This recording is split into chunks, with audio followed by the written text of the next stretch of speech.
Have you ever wondered what would happen if love itself had a physical source, a sacred place where divine romance could literally spring forth from the earth? In the mystical world of ancient Greece, such wonders weren't just possible, they were part of everyday belief. Ancient Greece was a civilization built on the intersection of the mortal and divine worlds. Every mountain, river, and spring held sacred significance. The Greeks believed that gods walked among them, influencing their daily lives through natural phenomena. Springs, in particular, were considered especially holy, often serving as gateways between the earthly and celestial realms. In this world of divine intervention and natural magic, no deity held more sway over human hearts than Eros, the primordial god of love. Unlike his later Roman counterpart Cupid, who's often portrayed as a chubby cherub, the Greek Eros was a powerful, sometimes terrifying force of nature. He was one of the first beings to emerge from the primordial chaos, making love itself one of the fundamental forces of the universe. Eros possessed golden arrows that could ignite passionate love in any heart they pierced. But he also carried lead arrows that could extinguish love just as quickly. His power was absolute, affecting gods and mortals alike. Even mighty Zeus feared Eros's influence, knowing that love could make fools of the wisest and heroes of the weakest. Our tale begins in the rolling hills of ancient Arcadia, a region known for its pristine natural beauty and divine presence. Here, nestled in a grove of sacred myrtle trees, lay a spring unlike any other. The water bubbled up from deep within the earth, crystal clear and eternally flowing. Local shepherds had long noticed something unusual about this particular spring.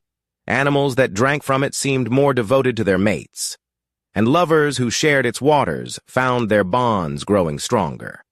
The spring's true nature remained hidden until the day a young nymph named Pistis discovered its secret. Pistis, whose name meant trust or faith, was known throughout the region for her pure heart and unwavering loyalty to those she loved. She served as a guardian of sacred groves, protecting them from those who would defile their sanctity.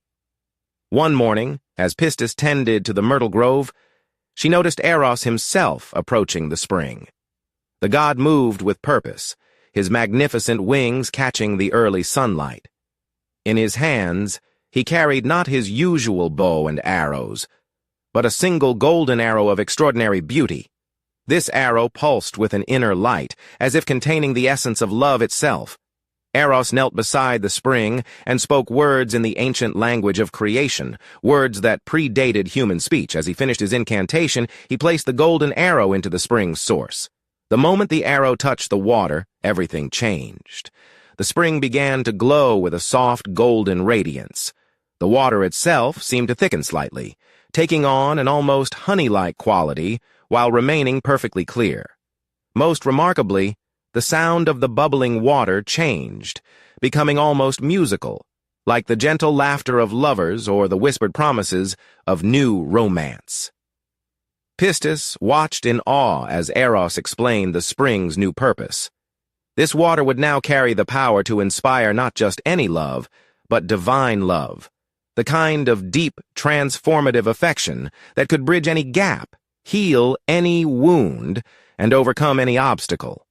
Unlike his arrows, which created instant but sometimes temporary passion, the spring's influence would nurture lasting, meaningful connections.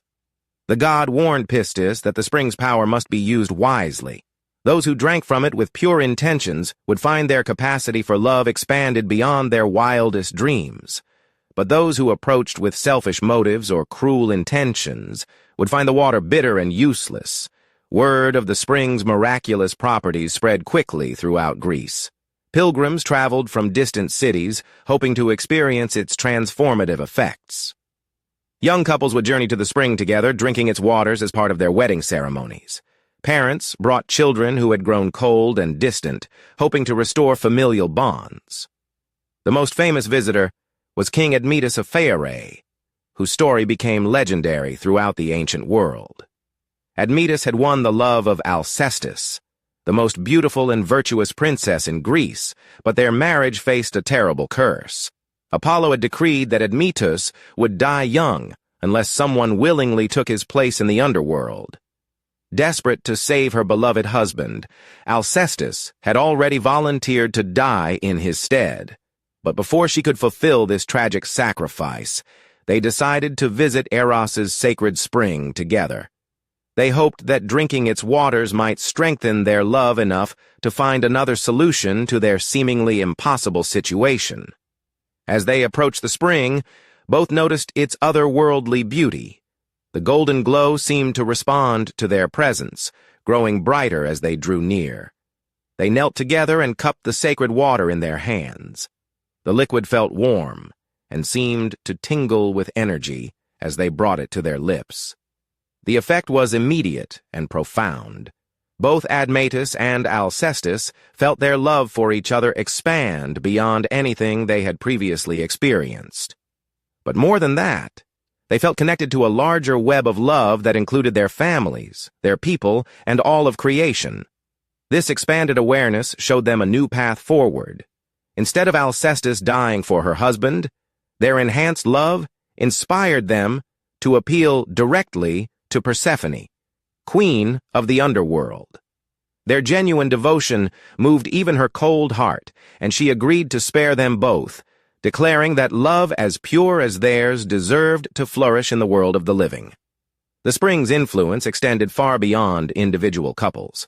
Entire communities began to change as more people experienced its effects. Ancient historians recorded that regions near the spring experienced unprecedented peace and cooperation. Feuding families reconciled, neighboring cities resolved their conflicts through negotiation rather than warfare, and acts of kindness became commonplace. However, the spring also attracted those with darker intentions. A warlord named Lycaon attempted to use its waters to create an army of devoted followers. But when he drank from the spring, the water turned bitter in his mouth, and instead of gaining followers, he found himself overcome with remorse for his past cruelties. He spent the rest of his life making amends for his previous actions. The spring's most profound impact was on the understanding of love itself. Before Eros blessed these waters, the Greeks primarily viewed love as a force of passion and desire. The spring revealed love's capacity for growth, healing, and transformation. It showed that true love wasn't just about wanting someone, but about becoming better versions of themselves through their connection with others. Pistis continued to guard the spring throughout her immortal life, ensuring that only those with pure intentions could access its waters. She became known as the Oracle of Divine Love, offering guidance to those seeking to understand the deeper mysteries of the heart. The spring's influence can be seen throughout Greek art and literature.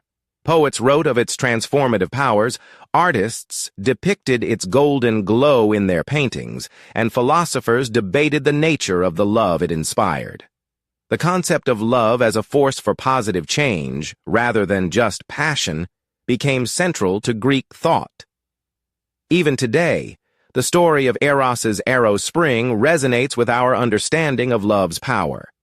Modern psychology recognizes that healthy relationships are built on the same principles the spring embodied: mutual growth, expanded compassion, and the ability to see beyond our own needs to care for others.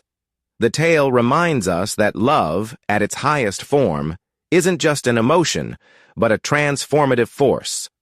Like the pilgrims who journeyed to the sacred spring, we too can choose to approach love with pure intentions, seeking not just personal happiness, but the growth and well-being of those we care about.